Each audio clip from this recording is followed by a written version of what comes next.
Assalamualaikum warahmatullahi wabarakatuh.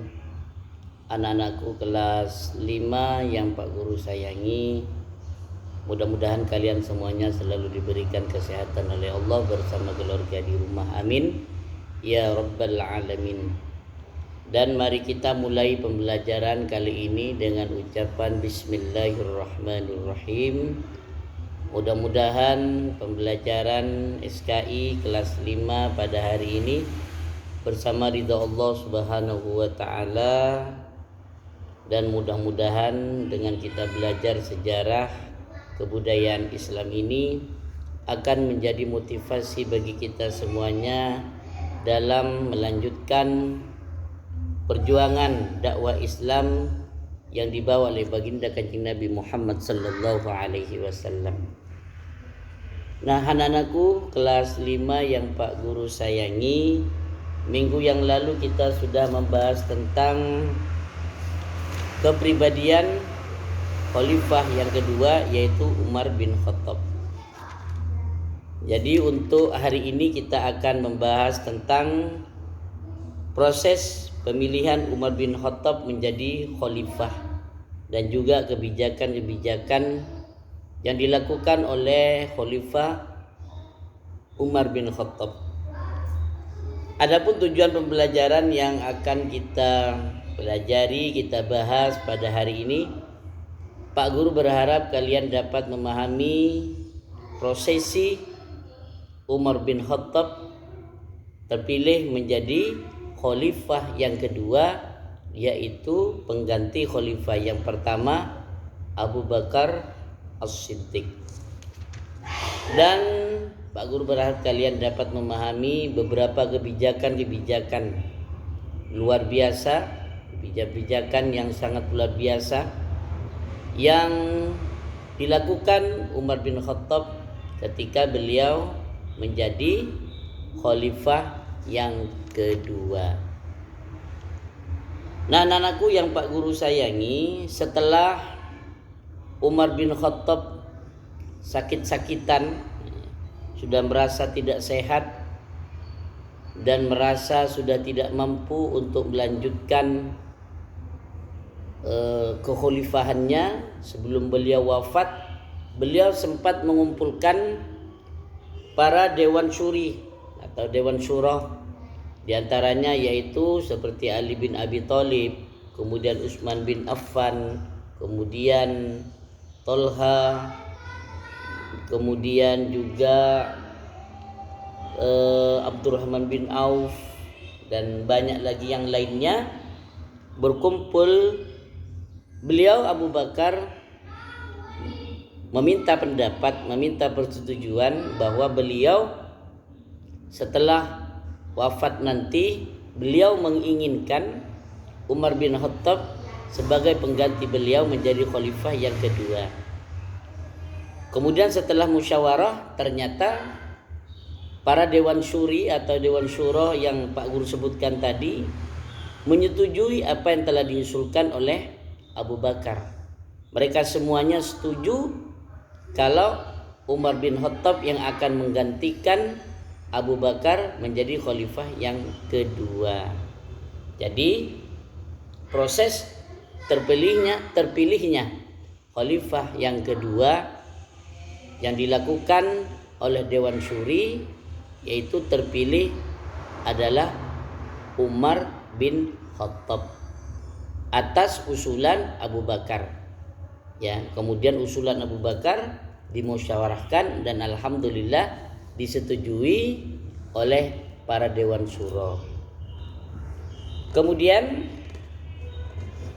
berikutnya ada beberapa kebijakan-kebijakan yang dilakukan oleh Umar bin Khattab setelah mendapatkan amanah, yaitu mengemban tugas menjadi khalifah yang kedua. Jadi mereka itu menginginkan Umar bin Khattab menjadi khalifah yang kedua karena mereka para dewan syuri itu merasa dan yakin bahwa Umar bin Khattab akan mampu membawa amanah, ya, dalam mensejahterakan masyarakat. Ya.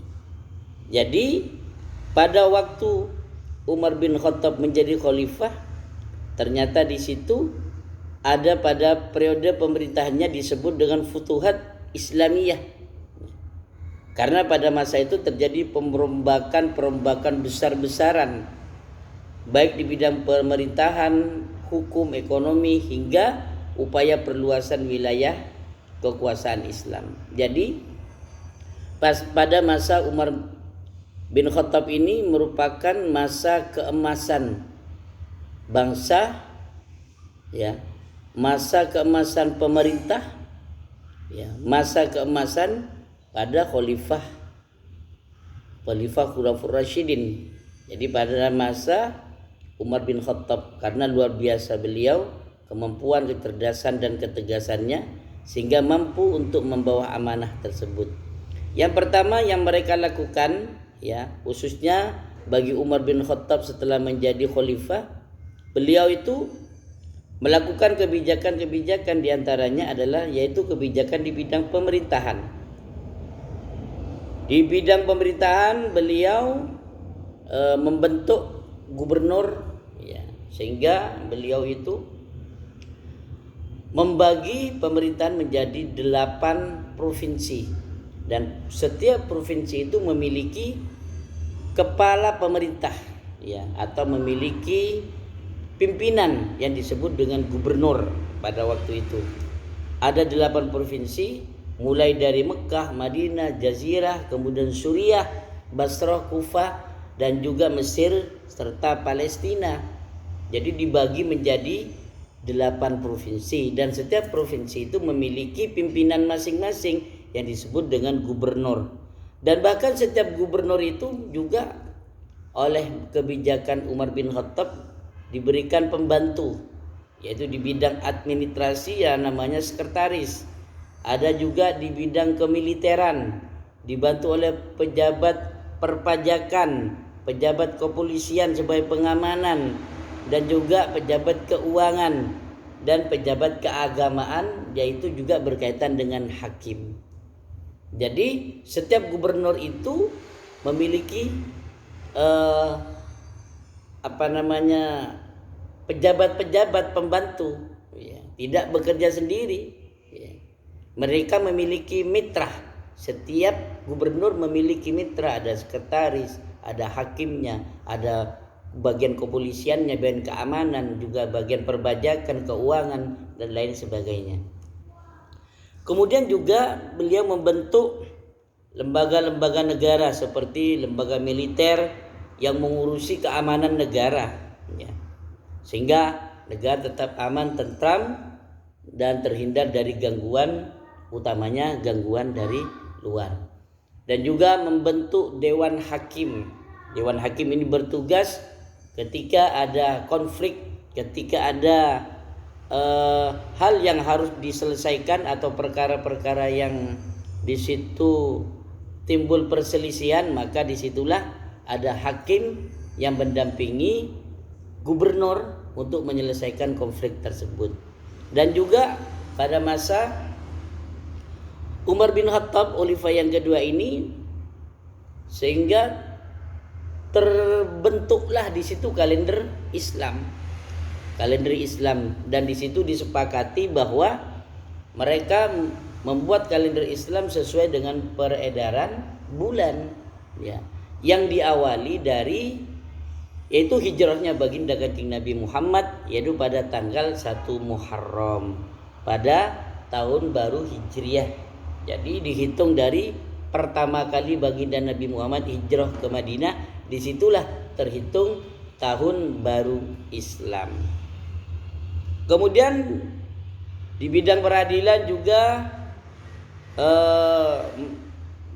Umar bin Khattab menyusun dan menetapkan prinsip-prinsip peradilan Islam, atau yang disebut dengan dustur, atau disebut dengan undang-undang negara, ya, undang-undang negara yang mengatur agar negara ini memiliki kekuatan, memiliki aturan yang harus dilakukan oleh seluruh masyarakat, seluruh rakyat.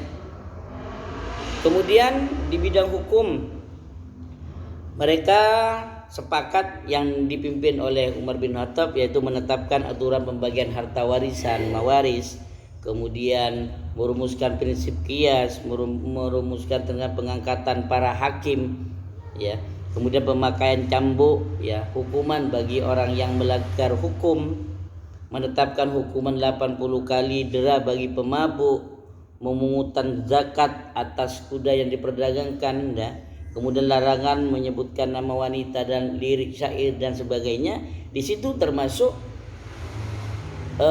kegiatan di bidang hukum, ya, kebijakan-kebijakan Umar bin Khattab dalam bidang hukum. Dan bahkan dalam bidang ekonomi pun Umar bin Khattab selalu memperhatikan dengan penuh perhatian, ya. Dengan di bidang ekonomi beliau itu memperhatikan kesejahteraan rakyat, bukan memperhatikan kesejahteraan pejabat-pejabatnya, apalagi memperhatikan kesejahteraan dirinya sendiri, tapi yang diutamakan adalah kesejahteraan rakyat.